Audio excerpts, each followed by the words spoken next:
Hey everyone, Dan here. Before we get into it, if you enjoy these videos, please hit the like and subscribe button and keep in mind that these are my own thoughts, opinions, and ideas. These are not meant to be, nor should you take them as investment or trading advice in any way, shape, or form. Do your own due diligence, put in the work for yourself, and make your decisions based on that. Enjoy. All right, folks, here we are after market close on Monday, August 21st. We're going to take a look at Lucid today. So Lucid has put in some price action recently, aka Friday, that was below our 616 level.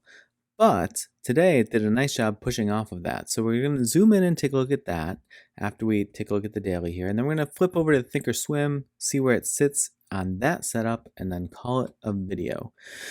So 605 on the down level here that we saw on Friday. I will just point out, I'm not going to put the level in yet, but if you're putting in levels yourself, look at these flips are always important to me. You see, I'm not going to keep this in, but look, you see this level that flips here. You see the bottom of this candle, the top of this candle.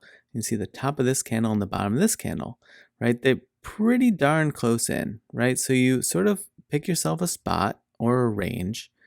And if I were to have put it in, just to be fair, I would have put 608 bottom. This is slightly above, this is slightly below. So I'm kind of splitting the difference a little bit, right? It hits the top of this, it hits the bottom of that. This goes slightly above, this goes slightly below. So 608, and it's going to come into 605, and then it's going to push off and have a nice push off, if you caught that bottom. So I'm going to just get rid of that for now, but just in case you are, or hopefully you are, doing a bunch of this yourself, look for those areas where, especially in tight succession, in just a brief period of time, so over just a few trading days, there is really significant flips in that same price range. And all of these levels, we put them in as an exact level just because it's a little cleaner to look at on the chart, but truly all of these are like rectangular boxes. These aren't just sort of like it's that exact 655 level. It's like, no, there's a little bit of a range there that if you could do it in a way that didn't just clutter up the chart, you would put in a bunch of boxes, which you could, but you'd have many fewer levels to be looking at. So when things shift so significantly, this was 837 a little over a month ago, and now it's down 626 today. It doesn't sound like a lot, but that's a huge percentage change. And so when you have that happening, you just end up with a bunch of levels. So that's, I just want to point that out. Now, we're quite far away from it at the moment, but if Lucid puts in some bullish activity here in the coming days, the most critical piece of the puzzle here is going to be to break this downtrend resistance and then see what the price action does post break. This was a break, but it meant nothing, right? Because immediately what happened was the next day it dropped almost 4.5%, sucked itself back under the downtrend resistance, and then had a big gap down the day after that of over 5% again. So these are back-to-back pretty significant bearish days, and it can just get sucked back down under that, or do the thing that's really sad that I call treating it as downtrend support, where it stays just above the resistance line, but it just is sort of walking down it. So it's sort of like, it feels almost taunting at times. But let's zoom in and see how these levels are holding up intraday. So intraday, really nice action, right? It comes down to this like 633 level. It pushes off, tries to make a run at that 645, can't breach it and hold it, comes down, reconfirms support, pushes off again, and then loses that support, and then settles right here on the 623. Now what happens? Big dip into market open on this day, tries to immediately come push back against that 623, and then just sort of gets stranded and stuck there. And then into today, pre-market comes just over that 623, big dip down to 616, but then a huge effort to try to push up above that 633 again. That 633 proving to be very strong in recent days, shrugs it right off, throws it all the way back through 623, 616, and then bounces off, and now sort of into close, pointing back towards 623 level. So we'll see if it needs to try to regain support there again in the after hours or in the pre-markets, and what it's going to do with that 633 level versus that 616, which has been sort of a little bit dicey, right? There was all this price action down here, but has generally held pretty well.